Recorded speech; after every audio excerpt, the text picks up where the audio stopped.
Bien le bonjour tout le monde, c'est Guillaume.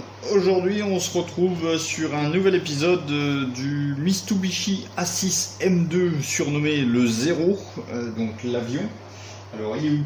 Il est là. Et donc aujourd'hui on va s'attaquer à la peinture de cette maquette. Alors, petit résumé pour les gens qui viennent d'arriver et pour les autres. J'ai fait du travail hors caméra. Donc c'est-à-dire que j'ai tout d'abord masqué les zones qui ne vont pas être à peindre. Donc vous avez l'exemple ici au niveau des puits de train, donc j'ai simplement mis de la pâte à fixe. Ici j'ai mis de la mousse pour protéger le compartiment moteur que j'ai peint juste avant. J'ai également, alors vous m'excuserez, j'ai mis un petit peu la clim, j'espère que ça s'entend pas trop fort. Donc j'ai mis également ces petites pièces là, il y en a une de chaque côté, et les pièces qui sont en dessous. Alors là il va falloir faire extrêmement attention à ne pas les arracher, mais je ne voulais pas les coller après peinture. Donc j'ai également mis la perche qui est ici, voilà. La verrière, donc sur le devant et sur le derrière, étant donné que Tamiya nous propose deux verrières, une verrière complètement ouverte, enfin qu'on peut ouvrir, c'est ce que j'ai choisi, et une verrière complètement fermée. Donc la verrière, je l'ai déjà peinte, je vous mettrai une photo là tout de suite, voilà. Donc j'avais masqué intégralement la verrière donc manuellement parce qu'il n'y a pas de masque dans ce kit. J'ai fait la peinture, j'ai démasqué, j'ai vérifié et j'ai remasqué. Voilà. Et donc j'ai remasqué la zone de cockpit. J'ai également fait, alors là ça se voit très peu, mais en dessous de la verrière, là, il y a deux peintures. Donc une peinture noire sur le devant et une peinture cockpit sur le derrière, mais je me suis planté. Enfin, je me suis pas planté, mais Tamiya s'est planté. J'ai pas pris la peine de vérifier. La couleur qui est à l'arrière, normalement, c'est une couleur noire également. Mais moi, j'avais déjà collé la verrière quand on me l'a dit. Donc ça restera comme ça. Donc voilà, donc aujourd'hui, c'est la phase peinture. Et donc on attaque par le primeur. Donc le primeur, je vais choisir. Je vais tester. Voilà. Normalement, on fait un primeur gris et puis ensuite on fait du pré-ombrage, c'est-à-dire qu'on va suivre les lignes de structure en faisant au plus près des lignes noires. Et puis ensuite, on passe la couleur de base. Mais la couleur de base, il faut faire attention parce que si on couvre de trop, on voit plus le pré-ombrage. Voilà. Donc moi, je vais choisir une autre méthode et je vais commencer par du primeur noir. Voilà, Mister Surfacer 1500 Black. Donc l'inconvénient des avions, c'est que quand on n'a pas de support pour les avions, on fait avec ce qu'on a. C'est pas évident à peindre, donc on va faire en deux fois, deux morceaux. Là je mets là et puis après je retourne. Voilà.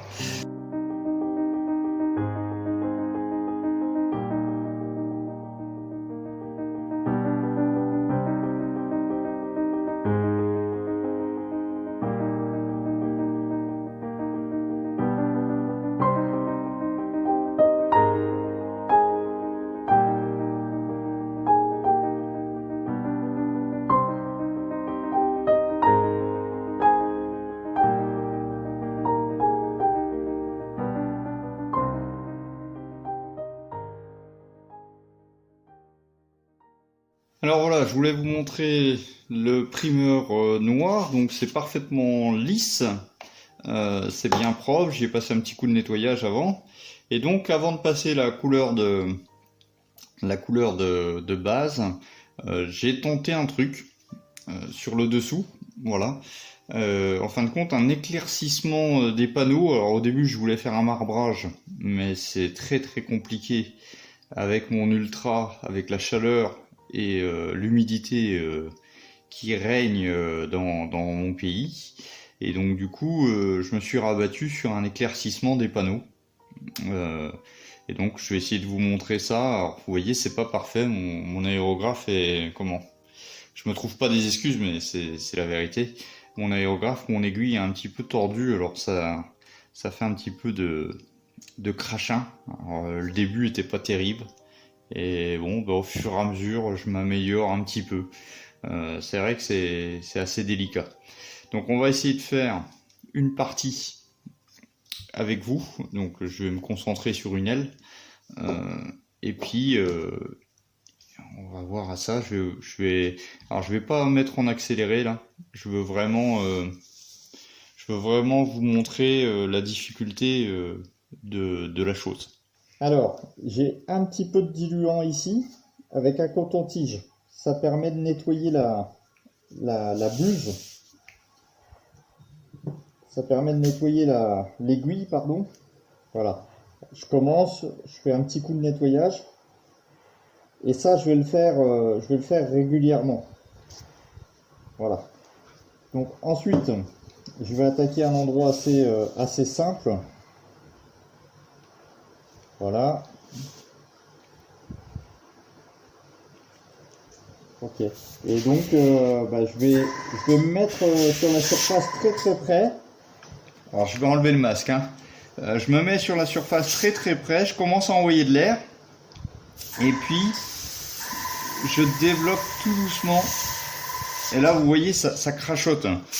Alors, je suis dilué pratiquement à 3 pour 1. Donc, ne me dites pas que c'est la dilution. C'est l'aérographe. Hein.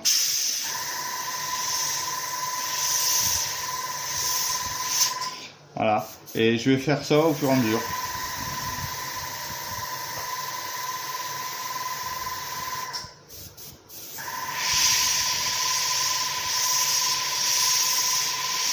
Et quand ça crachote vraiment beaucoup, ben là, à ce moment-là, je refais un petit coup de nettoyage.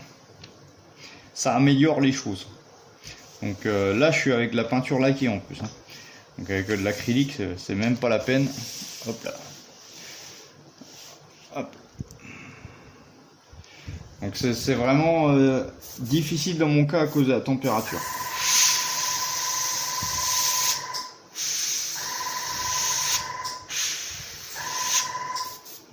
Bon, c'est pas gênant, hein. Après la couleur de base elle va recouvrir tout ça, mais bon, c'est pas propre comme les experts, ou alors c'est moi qui me prends mal aussi, hein. C'est possible. Voilà, ça, vous voyez, ça crachote.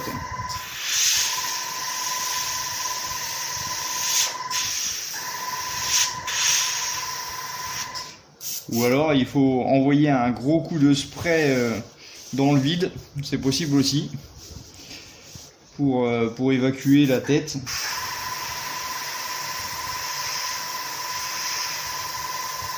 Là c'est parfait.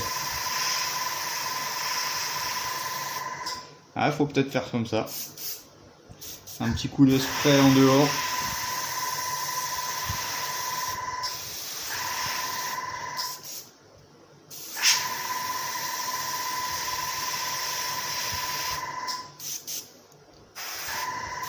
Ah, là c'est ma faute.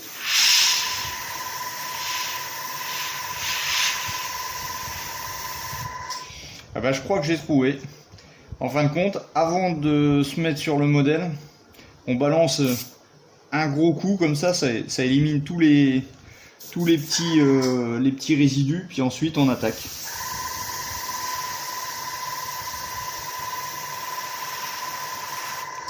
Ah, là c'est parfait. Vous voyez la différence par rapport au début. Au début je faisais pas comme ça faisait du spray, et là c'est nickel. Bon, ça fait un peu de gaspillage de peinture, mais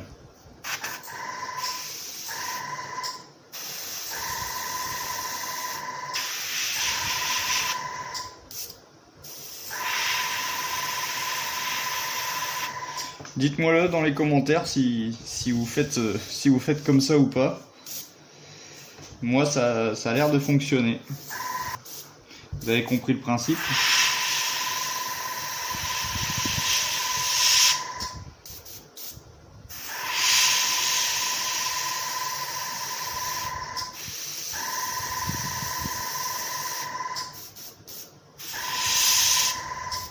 Ah, c'est vrai qu'il faut pas rester trop près. Hein.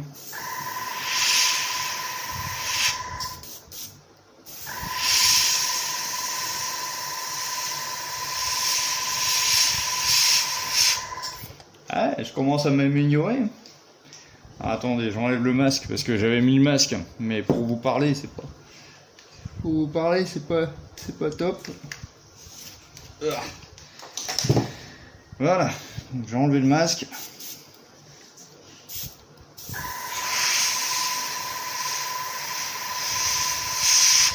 Ah bah ouais, non, c'est pas mal. Et ici.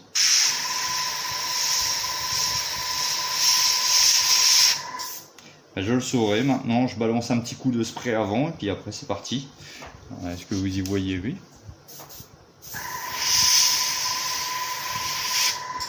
L'aiguille est peut-être un petit peu grande, mais bon.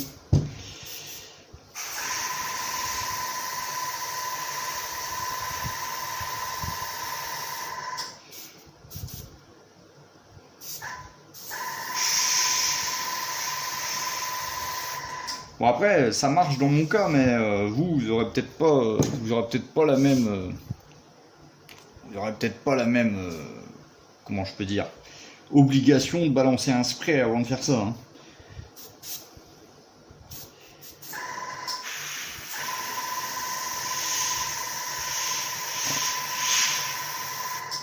Vous voyez, là je peux vraiment, comme un stylo.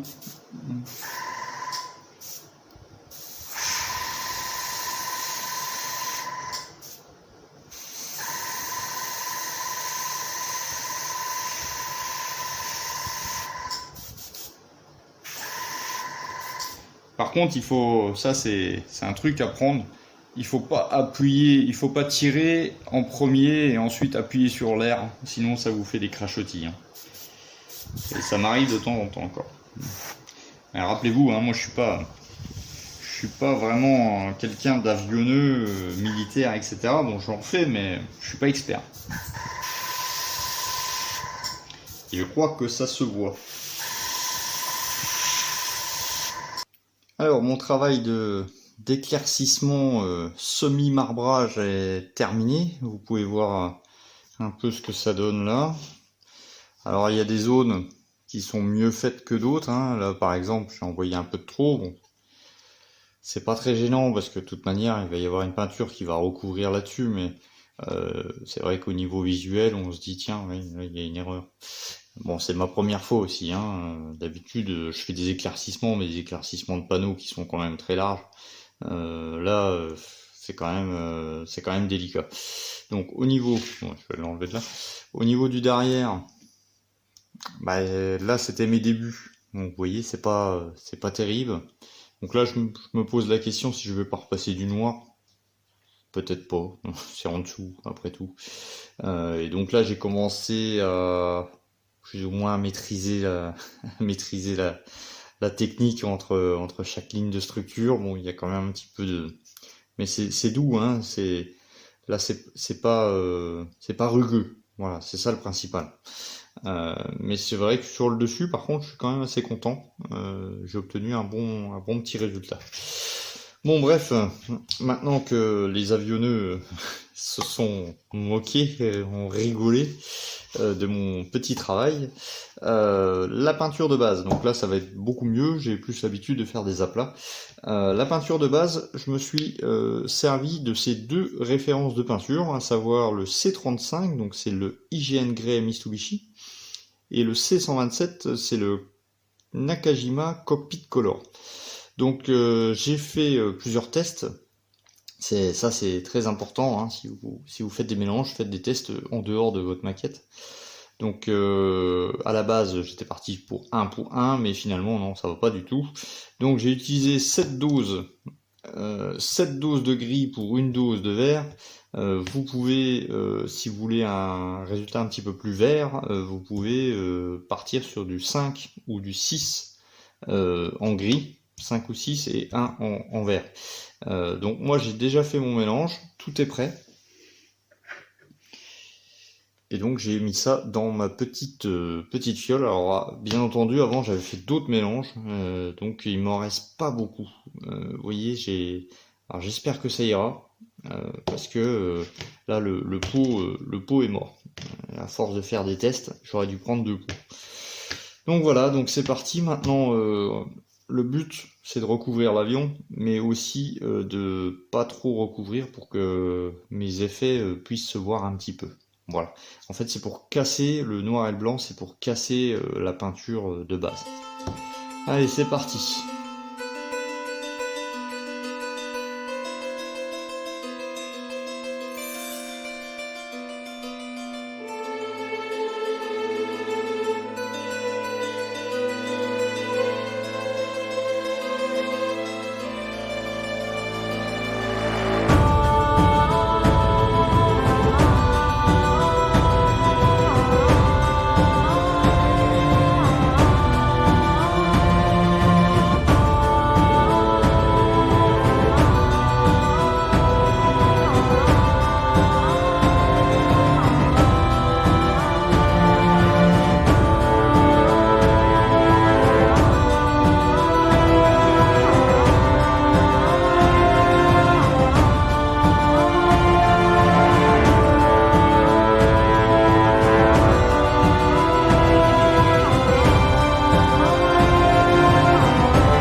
Alors, petit visuel de cette peinture, donc ce mélange que je vous le rappelle, Mister Color avec du C35 et du C127, ça donne quoi? Bah écoutez,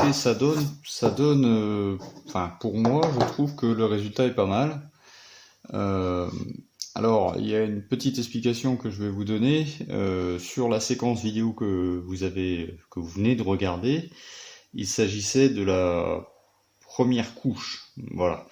Et donc cette première couche, j'avais préparé quand j'avais fait des tests de nuances, hein, j'avais joué un petit peu avec différentes proportions de teintes. Et en fin de compte, ce mélange-là, je l'ai obtenu il y a une quinzaine de jours. Et donc, il y a une quinzaine de jours, j'ai mis ça dans ce flacon et j'ai bien fermé. Donc là seulement que je pulvérise. Et donc à la première couche, j'étais vraiment concentré entre guillemets à ne pas recouvrir le travail avec le primeur et le semi-marbrage en blanc. Donc j'étais vraiment focalisé sur ça. Et j'ai pas fait attention, et vous avez dû sûrement le constater, dans la séquence vidéo, on voit mon godet avec des bulles. Et en fin de compte, la dilution n'était pas assez importante. Donc elle l'était quand j'ai créé le mélange, mais avec le temps, ça s'est un petit peu, pas altéré, mais oui, vous m'avez compris. Donc du coup, quand je faisais ma peinture ici, pas de problème parce qu'en fin de compte, même si la dilution n'était pas si importante que ça, la distance entre l'aérographe et l'avion était correcte, entre guillemets. Mais par contre, à ce niveau-là, là, vous voyez, je m'étais pas mis comme ça, je m'étais mis dans ce sens-là. Et là, la distance étant plus grande, eh ben, en fin de compte, ça m'a fait que la peinture qui n'était pas assez diluée est arrivée sèche à ce niveau-là, donc sur les deux côtés. Et donc je m'en suis aperçu à la fin, donc j'ai dû procéder à un ponçage au grain 3000 pour adoucir la peinture. Et donc la deuxième couche, je l'ai fait sans vous. Je l'ai redilué. Et puis là, ça s'est bien passé. Voilà pour la petite anecdote pour les gens qui ont pu entreapercevoir l'état de surface qui n'était pas terrible. Ça correspond en fait à ça. Donc si je peux vous donner un conseil, quand vous faites vos mélanges de peinture, faites vos mélanges, mais n'attendez pas trop quand même, parce que vous risquez d'avoir ce phénomène, ou vérifier avant, quoi. Voilà. Moi je me suis fait avoir, c'était pas très gênant, mais bon. Alors autre petite indication, donc vous voyez, je me suis arrêté, j'ai fait 2 couches, mais je suis quand même bien dilué sur la deuxième couche. Donc ça se fait que, je sais pas, ça, honnêtement, c'est très difficile à représenter à la caméra.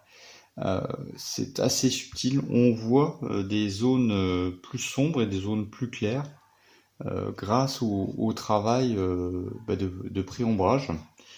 Un petit peu plus marqué sur le dessous.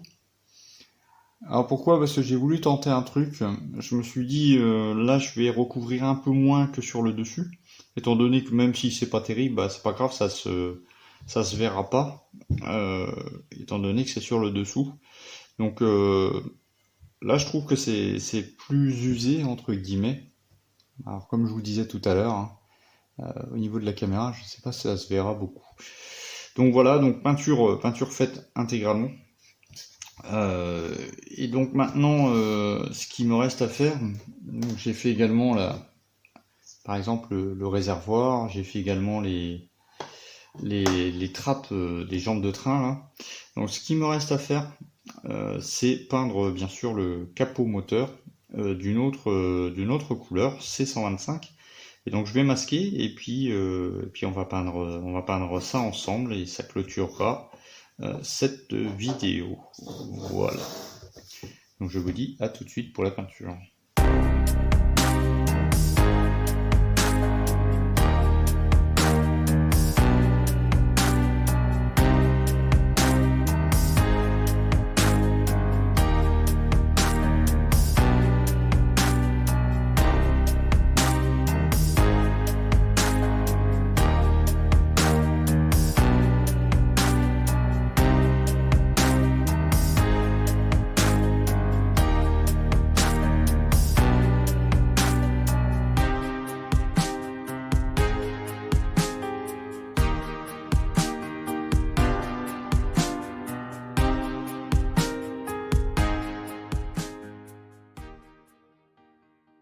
On arrive donc à la fin de cette vidéo qui concerne la peinture du Mitsubishi A6M2, à savoir le 0. Donc voilà, j'ai démasqué mon masquage pour faire le capot moteur. Alors la peinture est très belle du capot moteur, c'est le Mr Color C125. Je la trouve vraiment magnifique. Franchement, je suis déçu d'avoir suivi les indications de Tamiya. Encore une fois, c'est la deuxième fois que ça m'arrive sur un appareil militaire. Et franchement, il faut vraiment que je fasse attention. Parce que j'aurais mis cette couleur-là à l'intérieur de la verrière, vous savez, sur la partie devant et la partie d'arrière, ça aurait été magnifique. Mais bon, je reviens pas en arrière. Je suis un peu déçu. J'ai pas vérifié. Bon, tant pis. Donc, que dire pour faire une petite conclusion par rapport à cette phase peinture. Donc les effets sont encore là. Alors j'ai encore de la peinture à faire, mais c'est de la peinture au pinceau. Mais là, ce coup-ci, je vais vérifier. Ici, par exemple, c'est sur la notice, c'est demandé en noir. Voilà. Sur les côtés, c'est pareil. Il y a rouge et vert, je crois. Donc il faut que je vérifie le sens. Voilà. Mais ça, je vais le faire après vernis. Que dire aussi, c'est que malheureusement, là encore, ça se voit que je suis pas un pro au niveau avion. J'ai passé mon primeur noir, j'ai fait mon marbrage, etc. C'était plutôt cool comme découverte. Par contre, j'ai remarqué qu'il y a des choses que j'aurais fait un primeur gris, j'aurais rattrapé. Vous voyez la ligne de regravure là, elle est pas belle quoi. Elle est pas super jolie. Elle est profonde, elle est plus profonde que les autres. Et elle est pas bien droite. Là c'est pareil, c'est pas Jojo. Hein, si je zoome, ça se voit que ça n'a pas été fait dans les règles de l'art quoi. Également ici, au niveau de l'aile, pourtant j'ai poncé ici, hein, mais l'épaisseur du fuselage et l'épaisseur de l'aile n'est pas tout à fait raccord. Ça se voit un petit peu. Donc voilà, c'est ce genre de détail que si j'aurais fait un primeur gris, je l'aurais vu tout de suite. Mais comme j'ai fait du primeur noir, le noir, hein, ça camoufle entre guillemets les défauts. Bon, quoi qu'il en soit, en dehors de ces détails-là, je le trouve vraiment chouette ce petit avion. Voilà, c'est mon premier avion. Donc pour les gens qui font zéro, la perche aussi doit être inclinée vers le devant, c'est ce qu'on m'a dit. Donc je vais chauffer un petit peu pour l'incliner très légèrement. Voilà, donc la suite du programme, ça va être, alors je vous ai pas montré le dessous, la suite du programme, ça va être tout simplement le passage d'un vernis brillant pour pouvoir poser les décals. Et il y aura également un vernis brillant par au-dessus, puis après, ça sera la patine, le vieillissement, donc ça sera l'objet de la dernière vidéo, donc vous ne verrez pas les décals, enfin vous les verrez en photo si vous êtes sur Instagram et Scanmate. Mais sinon, je vous montrerai ça la prochaine fois. Donc voilà, dites-moi ce que vous pensez de mon petit avion, hein, c'est une première pour moi. J'ai également fait les autres, hein, les puits de train, le réservoir, etc. Donc voilà, vous verrez dans la prochaine vidéo la patine de cet avion, et puis il sera terminé. Comme quoi, ça va assez vite, un petit kit comme ça. Voilà, merci d'être passé par là, je vous dis à bientôt pour de prochaines vidéos. Sur ce, ciao, bye bye.